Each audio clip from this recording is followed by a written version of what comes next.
Hello, my name is TERESA mochabo ASUGA, registration number 1003/17, and I'm going to take you through my experience during our industrial virtual trip. During our industrial virtual trip, I was able to watch 4 videos which contained the presentation of SCADA system and its application in various industrial setups, industrial Internet of Things and Edge systems and its application in industries, the manufacturing process of cement and its importance in Kenya's development agenda, and last but not least is the Proctor compaction test and how it is important in the road construction industry. From the video session, I was introduced to SCADA system, which stands for Supervisory Control and Data Acquisition. SCADA is a system that aims to monitor and control field devices at a remote site, and its main goal is to monitor and control equipment in the industrial processes for companies in the public and private sectors. SCADA systems are critical as it helps maintain efficiency by collecting and processing data in real-time data. SCADA is a one-wide area network control system for dispersed control assets that need to work together. SCADA systems can span prominent geographical locations and provide operators a complete overview of their processes and remote control of equipment, advanced alarming, and robust data processing capabilities. SCADA system includes the following components: local processors, operating equipment, remote terminal unit, intelligent electronic device, master terminal unit or host computers, and a PC with a human-machine interface. In complex SCADA architectures, various wired and wireless media protocols are involved in getting data back to the monitoring site. This allows the implementation of robust IP-based SCADA networks over a landline, mixed cellular, and satellite systems. Many SCADA systems components include hardware, which is the input and output hardware, controllers, networks, user interface, communications, equipment, and software. A SCADA system performs 4 functions.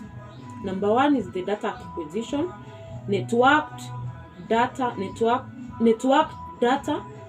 communication, presentation, and control.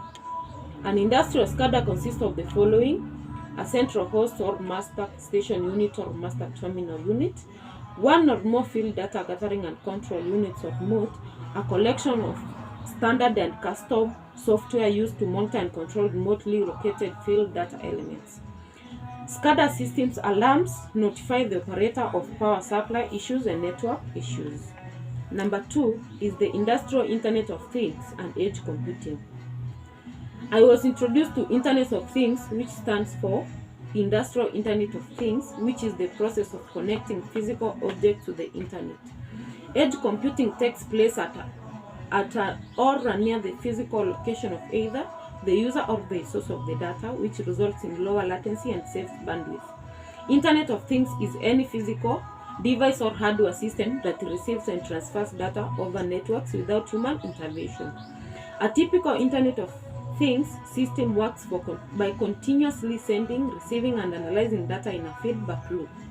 Analysis can be conducted either by humans or artificial intelligence and machine learning in near real time or over a more extended period. Edge computing allows you to benefit from the large amount of data created by connected Internet of Things. Deploying analytics algorithms and machine learning models to the edge enables data processing to happen locally and be used for rapid decision making. Edge computing also allows for data to be aggregated before being sent to a centralized site for further processing or long-term storage. In a cloud computing model, compute resources and services are often centralized at large data centers. Edge devices require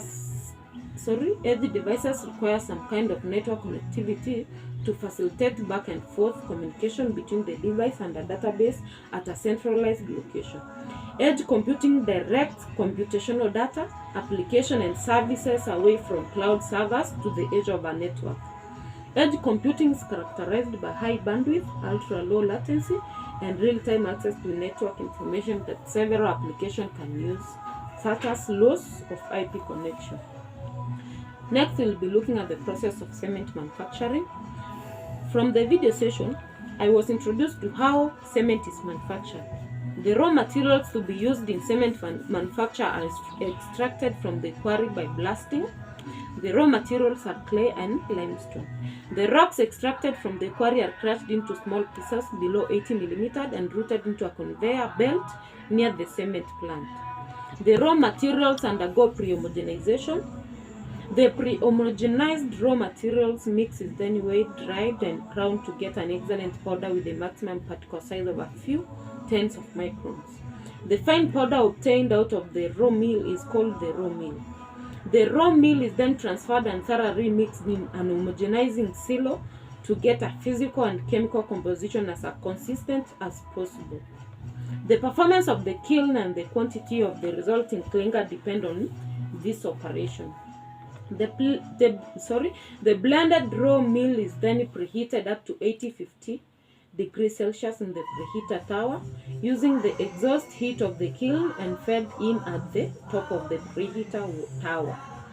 The meal previously preheated at 850 degrees Celsius is then sintered at 1450 degrees Celsius with the flame at 2000 degrees Celsius in a rotary kiln, leading to the appropriate molecular combination to obtain the clinker. An air stream then quenches the molten material.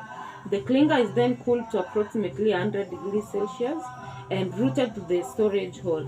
The clinker is then ground with gypsum as a cement setting regulator. The particles go through a separator to obtain the fine powder with a granular distribution and consistent cold cement.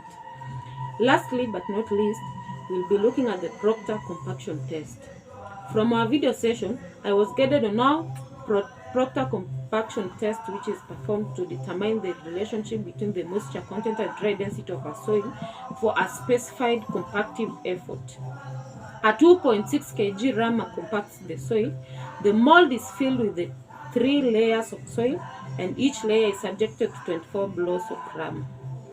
The modified Proctor test is identical to the standard Proctor test, except it employs a 4.89 kg rammer. The mold with base plate is cleaned and dried and weighed to measure the nearest 1 gram.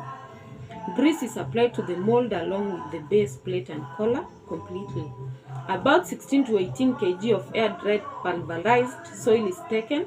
4% of water is added to the soil. If the soil is sandy and about 8% of the soil is clay, and mixed it thoroughly. The soil is kept in an airtight container and allows for maturing for about an hour. About 3 kg of the processed soil is taken and divided into approximately 3 equal portions. 1 portion of the soil is put into the mold and compacted by applying 25 numbers of uniformly distributed blows. The top surface of the compacted soil is scratched using a spatula before filling the mold with the second layer of soil. Similarly, the soil is compacted as done for the first layer and scratched.